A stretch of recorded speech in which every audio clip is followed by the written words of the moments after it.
Hello दोस्तों, Rinki health care में आपका फिर से स्वागत है। आज हम आपको बताएंगे आइसोटेटिनोइन कैप्सूल के बारे में। हम आपको इसके बारे में डिटेल्स में बताने वाले हैं। दोस्तों, जो भी मेरे चैनल पर पहली बार आए हों तो प्लीज़ चैनल को सब्सक्राइब, शेयर और लाइक ज़रूर करिएगा। दोस्तों, आइसोटेटिनोइन एक फार्मूला है।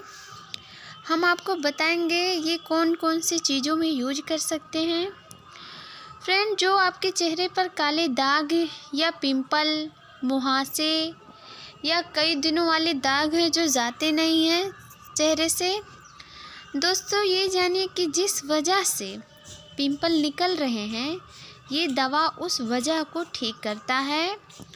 जो सीवियस ग्लैंड जो फेस के अंदर होते हैं उसको ये ठीक करता है। दोस्तों, इसकी प्राइस है 208 रुपये और इसका डोज है सुबह शाम 1 कैप्सूल लेना है। ये जिनमार्क कंपनी का बना हुआ है जिसमें 10 कैप्सूल होते हैं। ये 20 mg का होता है। फिर मिलते हैं अगले वीडियो में।